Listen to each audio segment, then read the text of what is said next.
आज मैं चर्चा करना चाहूँगा ऐसी शख्सियत के बारे में जो छल प्रपंच से दूर और राग देश से मुक्त था। मैं चर्चा करना चाहूँगा उस महान व्यक्ति के बारे में जो बाहर से फौलाद से भी अधिक कठोर और हृदय से अत्यंत उदार था। मैं ऐसे व्यक्ति का वृतांत बताऊंगा जो चाणक्य से भी चतुर और विदुर नीति का मर्मज्ञ था। साथियों नमस्कार, आप लोग समझ गए होंगे कि आज हम किसके बारे में बात करने जा रहे हैं। आज हम भारत के बिस्मार्क कहे जाने वाले सरदार वल्लभ भाई पटेल के बारे में बात करना चाहते हैं। सरदार वल्लभ भाई पटेल उत्साही, निर्भीक और कर्तव्यपरायण व्यक्ति थे। उनका जन्म गुजरात के नाडियाड में 1875 में हुआ था। उनके पिता का नाम झाबेर भाई और माता का नाम लाडबा था। उनकी पढ़ाई लिखाई काफ़ी देर से प्रारंभ हुई और यही कारण था कि 22 वर्ष की अवस्था में उन्होंने मैट्रिक की परीक्षा उत्तीर्ण किया, जिसकी वजह से उनके साथी उनको बहुत चिढ़ाया करते थे। बाद में वे लंदन जा कर के बैरिस्टर की पढ़ाई किए और यह बैरिस्टर की पढ़ाई उन्हें 36 महीने में कंप्लीट करना था, जबकि उन्होंने केवल 30 महीने में कंप्लीट कर लिया और भारत वापस आ गए।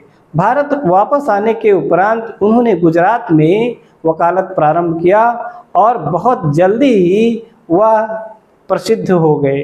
अपने पेशे में माहिर थे और इसी वजह से गुजरात के प्रसिद्ध वकीलों में उनकी गणना की जाने लगी।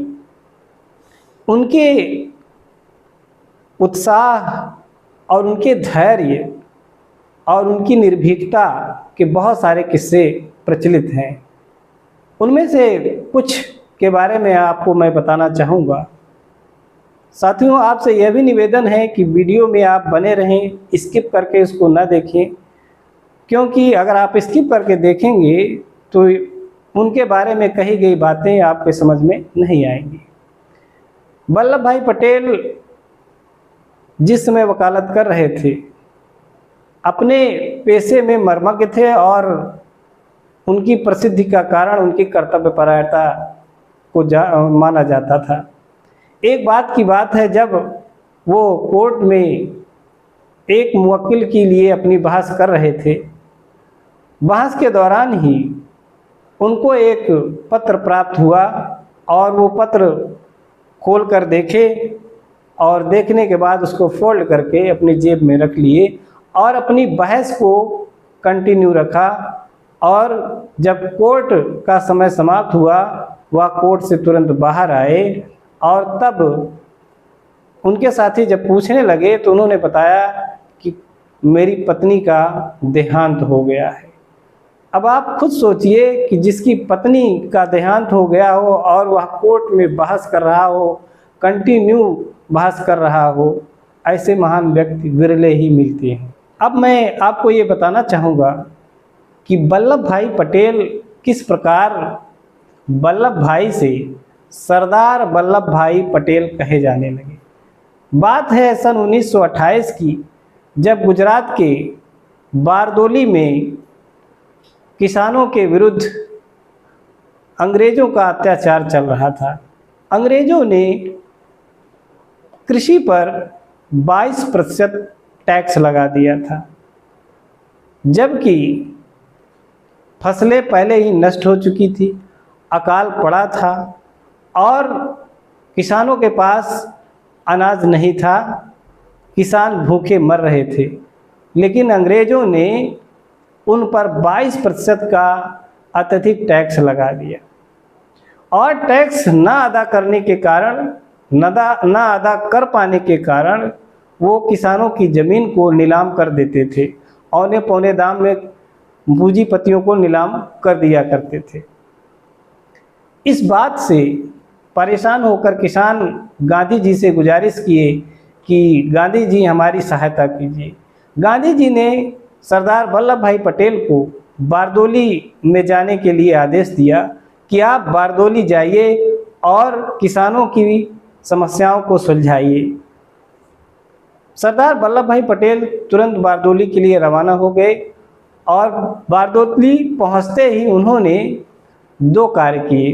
पहला, सबसे पहले उन्होंने स्वयं सेवकों की नियुक्ति किया। दूसरा, गुप्तचरों को नियुक्त किया। ये स्वयंसेवक और गुप्तचर अंग्रेजों की हर गतिविधि का वल्लभ भाई पटेल को सूचित करते थे। जब अंग्रेज जिस भी किसान की ज़मीन को नीलाम करने के लिए निकलते थे, उसके पहले ही स्वयंसेवक वल्लभ भाई पटेल को सूचित कर देते थे और वल्लभ भाई पटेल के इशारे पर स्वयंसेवक उस संबंधित किसान के घर में ताला लगवा देते थे और किसान को ले जा कर के कहीं जंगल में छुपा देते थे। यह प्रक्रिया अनवरत चली और अंततः अंग्रेज परेशान हो गए और बाद में इस पर कमेटी बैठाई गई और कमेटी ने कहा कि किसानों पर लगाया गया कर अत्यधिक ज़्यादा है, इसे कम कर दिया जाए और बाद में यह कर घटा करके 6% कर दिया गया।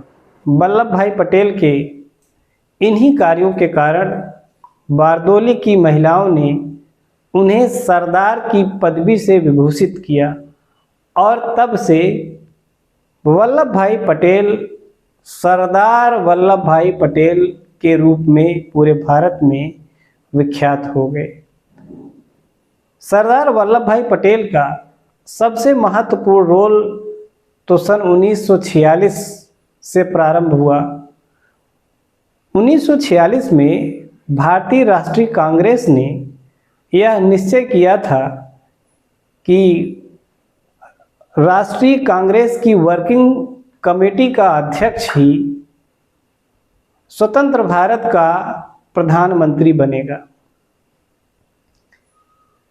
भारतीय राष्ट्रीय कांग्रेस की वर्किंग कमेटी का अध्यक्ष चुने जाने के लिए प्रांतीय कमेटियों का गठन किया गया। प्रांतीय कमेटियों ने मतदान में हिस्सा लिया और मतगणना बाद में की गई। उस मतगणना में जवाहरलाल नेहरू को एक भी मत नहीं प्राप्त हुआ था, जबकि सरदार वल्लभ भाई पटेल को 12 वोट मिले थे और आचार्य कृपलानी को 1 वोट मिले थे। और अब समस्या यह खड़ी हुई कि गांधी जी का मंतव्य था कि भारत का प्रधानमंत्री पंडित जवाहरलाल नेहरू बने। उनकी बड़ी दृढ़ इच्छा थी, बड़ी मंशा थी कि पंडित नेहरू ही भारत के प्रधानमंत्री बने। लेकिन प्रांतीय कमेटियों ने यह साबित कर दिया था कि वो सरदार वल्लभ भाई पटेल को ही प्रधानमंत्री के रूप में देखना चाहते थे, क्योंकि सरदार वल्लभ भाई पटेल अपनी कार्यशैली से पूरे देश में विख्यात थे। लेकिन गांधी जी ने यह तय किया कि सरदार वल्लभ भाई पटेल को किसी तरह से मना लिया जाए कि वह अध्यक्ष पद की दावेदारी से अपना प्रस्ताव वापस ले लें, ताकि पंडित नेहरू को प्रधानमंत्री बनाया जा सके। गांधी जी ने एक पेपर लिया और उसमें कुछ लिख करके सरदार वल्लभ भाई पटेल की ओर बढ़ा दिया। सरदार वल्लभ भाई पटेल ने उस पर्चे को पढ़ा और उस पर हस्ताक्षर करके अध्यक्ष पद की दावेदारी को उन्होंने वापस ले लिया। इस तरह से यह साबित हो गया कि अब पंडित नेहरू ही स्वतंत्र भारत के प्रथम प्रधानमंत्री का पद ग्रहण करेंगे। जब गांधी जी कमेटी से बाहर निकले तो पत्रकारों ने उनसे सवाल किया कि क्या आप सरदार वल्लभ भाई पटेल को इस पद के लिए कैपेबल नहीं समझते हैं? तो गांधी जी ने जवाब दिया कि हम पटेल जी को बिल्कुल कैपेबल समझते हैं, लेकिन बात यह है कि पंडित नेहरू दूसरी स्थिति को, दूसरे पद को, दूसरे स्तर को नहीं लेना चाहेंगे, और अगर पंडित नेहरू दूसरे पद को नहीं लेना चाहते हैं तो कांग्रेस में विभाजन की स्थिति आ जाएगी, और कांग्रेस की विभाजन की स्थिति में अंग्रेज़ों को लाभ मिलेगा और अंग्रेज इसका फ़ायदा उठाएंगे। इस वजह से मेरा ये मानना है, मैंने यह तय किया है कि पंडित नेहरू ही स्वतंत्र भारत के प्रथम प्रधानमंत्री बनेंगे। इसके अलावा उनका यह भी मानना था कि पंडित नेहरू विदेशी बातों के अधिक जानकार हैं, विदेशी मामलों के मर्मज्ञ हैं, वो अच्छे से उन चीज़ों को टैकल कर सकते हैं, जबकि सरदार वल्लभ भाई पटेल थोड़ा सा गर्म मिजाजी हैं और वो आंतरिक मामलों को अच्छी तरह से समझ सकते हैं। इसलिए गांधी जी ने यह निर्णय लिया कि पंडित नेहरू स्वतंत्र भारत के प्रथम प्रधानमंत्री बनेंगे और सरदार वल्लभ भाई पटेल स्वतंत्र भारत के प्रथम उप प्रधानमंत्री तथा गृह मंत्री बनाए जाएंगे। इस तरह से साथियों, सरदार वल्लभ भाई पटेल ने साहस और विशाल हृदय का परिचय देते हुए अपना मूल्यवान पद त्याग दिया और उप प्रधानमंत्री का पद ले लिया और भारत के प्रथम उप प्रधानमंत्री बन गए और गृह मंत्री के रूप में भी कार्य किया। अब यहीं से सरदार वल्लभ भाई पटेल की उस महत्वपूर्ण भूमिका की शुरुआत होती है, जिसके वजह से आज पूरे भारत में ही नहीं पूरे विश्व में उनका नाम रोशन है, उनकी ख्याति फैली हुई है। बात हम कर रहे हैं भारतीय रियासतों के एकीकरण की।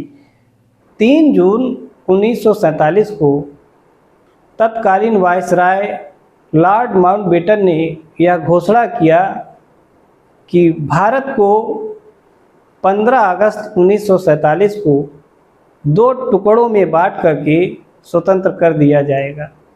इसके साथ साथ उन्होंने यह भी घोषणा किया कि भारत में जो देसी रियासतें हैं उन्हें यह अधिकार होगा कि वो चाहें तो पाकिस्तान के साथ विलय कर लें या चाहें तो भारत के साथ सम्मिलित हो जाएं। उस समय भारत में 562 रियासतें थी।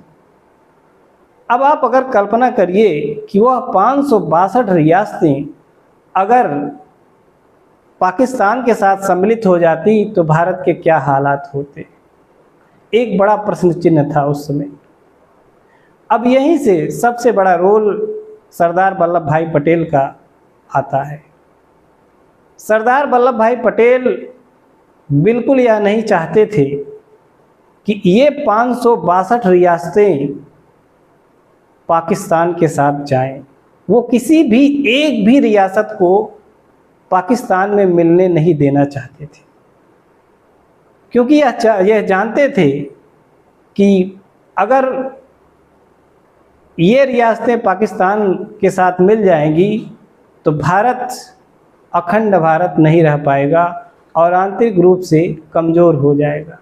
अतः उन्होंने यह दृढ़ निश्चय किया कि हमको किसी न किसी रूप में इन रियासतों को भारत के साथ सम्मिलित ही करना है। इन 562 रियासतों में से अधिकांश ने सरदार वल्लभ भाई पटेल के निवेदन और दबाव की वजह से जल्दी ही सम्मेलन के पेपर पर हस्ताक्षर कर दिया और अधिकांश रियासतें भारत के साथ सम्मिलित हो गई।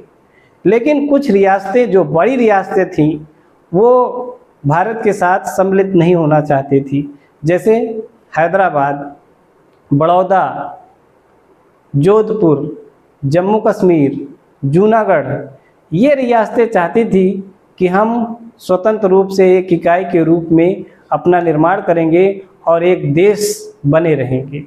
किंतु सरदार वल्लभ भाई पटेल बिल्कुल भी यह नहीं चाहते थे कि यह एक इकाई के रूप में बने या एक अलग देश का निर्माण करें, क्योंकि अगर ये अलग देश के रूप में अपना निर्माण कर लेंगी तो आज जो हम भारत देख रहे हैं वो भारत नहीं दिखेगा।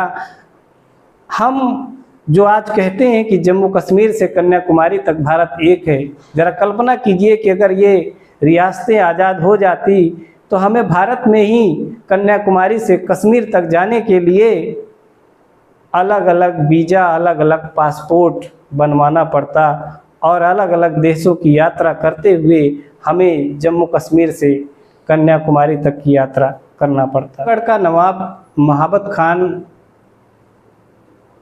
मोहम्मद अली जिन्ना से समझौता करके पाकिस्तान के साथ विलय करने के लिए विलय पत्र पर हस्ताक्षर कर दिया था, जिसकी सूचना जब सरदार वल्लभ भाई पटेल को प्राप्त हुई तो उन्हें बड़ा आघात पहुंचा और तत्काल कार्रवाई करते हुए उन्होंने एक्शन लिया और जूनागढ़ में सैनिक कार्यवाही कराया। फिर उसके पश्चात जूनागढ़ में रेफरेंडम यानी जनमत संग्रह कराया। इस जनमत संग्रह में वहाँ की 99% जनता ने भारत में विलय करने के लिए अपना जनमत दिया। इसी आधार पर जूनागढ़ का विलय भारत के साथ कर लिया गया। दूसरी रियासत जो हैदराबाद थी वो भारत में नहीं विलय करना चाहती थी। हैदराबाद का निज़ाम पहले से ही अंग्रेज़ों से बड़ा अच्छा संबंध रखता था। इसके साथ साथ मोहम्मद अली जिन्ना के साथ भी उसका बहुत अच्छा संबंध था। वह चाहता था कि मैं एक अलग इकाई के रूप में रहूं, अलग देश के रूप में रहूं, लेकिन अंग्रेज़ों ने उसे अलग आधिपत्य देने से मना कर दिया।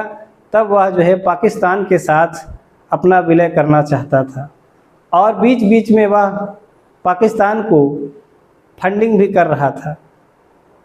लेकिन सरदार पटेल जी की चतुराई और अद्भुत कौशल के कारण हैदराबाद निज़ाम को भी भारत के विलय पत्र पर हस्ताक्षर करना पड़ा। हालांकि वह इतना आसानी से तैयार नहीं था। हैदराबाद का निज़ाम यूएनओ तक फ़ोन किया, यूएनओ से बात किया कि हमारी रक्षा कीजिए और यूएनओ ने यह कहा कि भारत हैदराबाद में सैनिक कार्यवाही नहीं कर सकती है। अब सरदार पटेल जी को यह लगा कि अगर हम सैनिक कार्यवाही नहीं कर सकते हैं तो हम हैदराबाद को किस प्रकार भारत में विलय करेंगे। अब उन्होंने एक नई ट्रिक अपनाया, कहा कि अगर हम सैनिक कार्रवाई नहीं कर सकते तो कोई बात नहीं, हम पुलिस कार्रवाई करेंगे। उन्होंने पुलिस के वेश में अपने सैनिकों को हैदराबाद में भेजा और ऑपरेशन पोलो के तहत पूरे हैदराबाद को कंट्रोल किया और हैदराबाद के निज़ाम को विलय पत्र पर हस्ताक्षर करने के लिए मजबूर कर दिया। अब रह गई बारी जम्मू कश्मीर की। जम्मू कश्मीर का राजा हर सिंह भी एक अलग देश का सपना देखता था, एक अलग राज्य बनाना चाहता था। वो इस खुमारी में था कि मैं तो पहाड़ों की एरिया में हूँ, मैं बहुत सुरक्षित हूँ और मेरा कोई बाल बांका नहीं कर सकता है। लेकिन जल्दी ही जम्मू कश्मीर के पश्चिमी भाग के पठान कबाइलियों ने जम्मू कश्मीर में विद्रोह कर दिया और राजा हरि सिंह भागने को मजबूर हो गया। राजा हरि सिंह भारत में सरदार वल्लभ भाई पटेल जी से संपर्क किया कि अब हमारी रक्षा कीजिए। सरदार वल्लभ भाई पटेल ने कहा कि जब तक आप विलय पत्र पर हस्ताक्षर नहीं करेंगे तब तक हम आपकी कोई भी मदद नहीं कर सकते हैं। अंततः मजबूर होकर के महाराजा हरि सिंह ने भारत के विलय पत्र पर हस्ताक्षर कर दिया और तब सरदार वल्लभ भाई पटेल ने जम्मू कश्मीर में सेना भेजी और वहाँ के पश्चिमी क्षेत्र में हो रहे विद्रोह का दमन करने के लिए कार्य प्रारंभ किया। हालांकि यह कबायलियों का विद्रोह था, लेकिन इसके पीछे पाकिस्तानी सेना का हाथ था और पाकिस्तानी सेना का मंसूबा था, और बाद में पाकिस्तान ने यह स्वीकार भी किया और इसी के चलते भारत और पाकिस्तान का युद्ध भी हुआ। लेकिन बाद में यह मामला यूएनओ तक गया और धीरे धीरे अभी भी जम्मू कश्मीर का मामला चल रहा है। लेकिन राजा हरि सिंह के विलय पत्र पर हस्ताक्षर हो जाने के कारण जम्मू कश्मीर भारत का एक अभिन्न अंग बन गया। और बाद में हम यह देखते हैं कि धारा 370 को हटा करके और भी हम भारत की अखंडता को मजबूत कर दिए हैं। भारतीय रियासतों के एकीकरण के इस कार्य को देखते हुए महात्मा गांधी ने सरदार वल्लभ भाई पटेल को लौह पुरुष की संज्ञा से विभूषित किया और तब से सरदार वल्लभ भाई पटेल भारत के लौह पुरुष कहा जाने लगे। अगर आपको यह वीडियो पसंद आया हो तो लाइक करिएगा, अगर ना पसंद आया हो तो बेशक आप डिसलाइक कर सकते हैं। अगर आपको यह लगे कि यह जानकारी दूसरों तक भी पहुंचनी चाहिए तो इस वीडियो को शेयर कर दीजिएगा। बहुत धन्यवाद।